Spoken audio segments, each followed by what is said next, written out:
Welcome to the Explainer.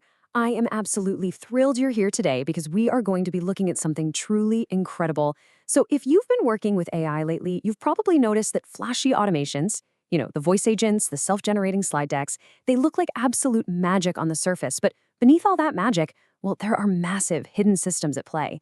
Today, we're pulling back the curtain. We are going to uncover exactly how to build these highly structured workflows. And honestly, more importantly, we're going to expose the hidden token economy that actually dictates whether your systems will scale or just completely burn through your wallet. Get ready because we are packing a ton of high-value insights into this one. Okay, let's dive right into our masterclass roadmap. We're starting with advanced AI workflows. Then we'll check out the Google Workspace CLI before diving deep into the hidden token economy. Finally, we'll wrap up by fighting context rot and mastering your Claude limits. Let's get to it. Section 1, Advanced AI Workflows. This is where we build the tip of the iceberg. Picture this. You just finished a client call, and a polished slide deck is generated automatically. It feels like magic, right? But take a scalable proposal system in N8N, for example. It is actually built on highly structured modular logic. First, a webhook sets up a polling loop to check when Fireflies finishes its AI transcript summary.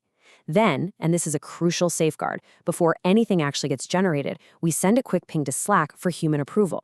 Third, once approved, a Claude AI agent steps in as your senior sales consultant to draft a high-converting proposal from that raw text. And finally, it fires that text over to the Gamma API, which transforms the whole thing into a beautifully styled presentation. It's incredibly powerful and highly, highly structured. And it's a similar story with realistic voice agents. You aren't just throwing a prompt at a wall here. You're configuring 4 very specific pillars.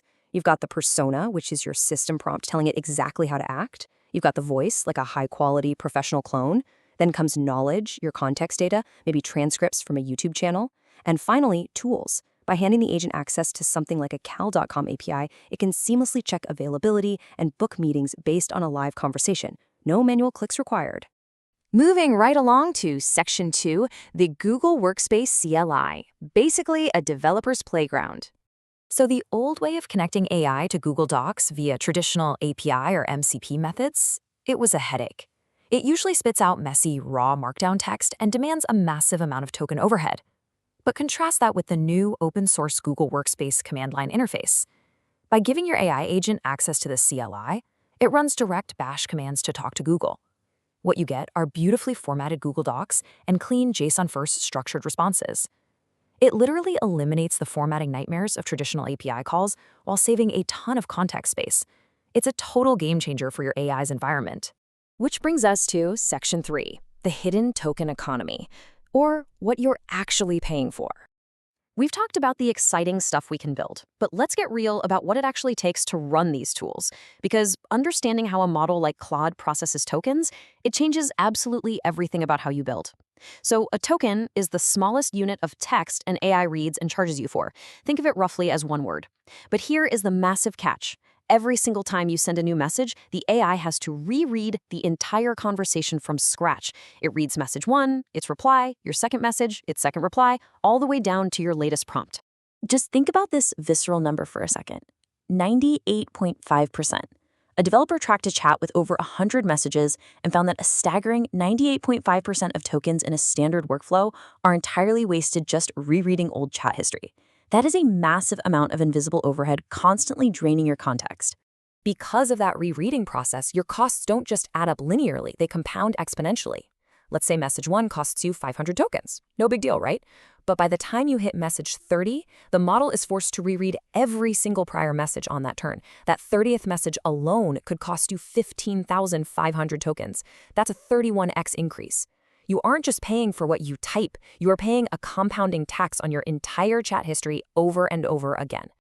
Section 4, Fighting AI Context Rot, the Invisible Performance Killer. All of this exponential bloat leads directly to a phenomenon we call AI dementia. As the context window fills up with hundreds of thousands of tokens, the model's attention gets stretched way too thin. It gets distracted. It starts forgetting crucial details, contradicting itself, or even pretending to edit files without actually reading them. Basically, it becomes noticeably lazy and vague. Now, you might think, well, I have a 1 million token context window, I've got plenty of room. But the data tells a different story. At 256,000 tokens, retrieval accuracy sits at a solid 92%. But if you push that to a full 1 million tokens, accuracy drops massively down to 78%. So the crucial takeaway here is just because you have a million token limit doesn't mean you should fill it. As the data piles up, the AI's ability to find what it needs degrades fast. And sure, the system will try to save you by auto-compacting your context when you hit 95% capacity.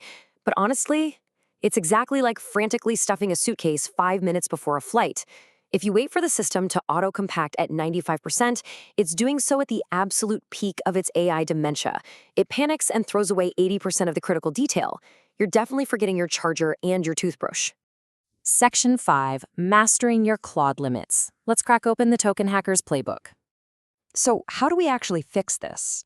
Well, instead of suffering through auto-compaction, your best proactive defense is a manual session handoff.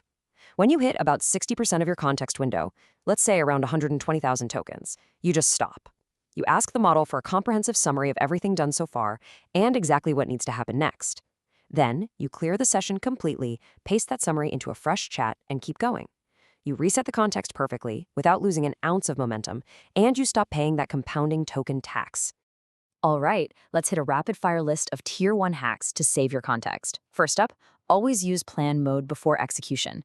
This stops the AI from writing thousands of lines of useless code. Second, disconnect heavy MCP servers when you don't need them, because they silently load massive tool definitions on every single turn. Third, and this one is a real game changer, use the /r rewind command.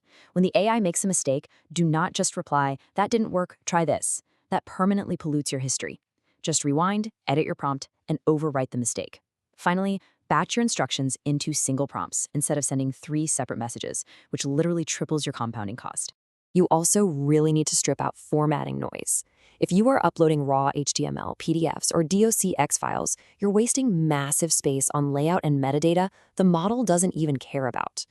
Converting an HTML file to Markdown, that saves 90% of your tokens. Converting PDFs to Markdown saves up to 70%. This simple file conversion hack lets you pack 3 times more actual, usable knowledge into the exact same context footprints.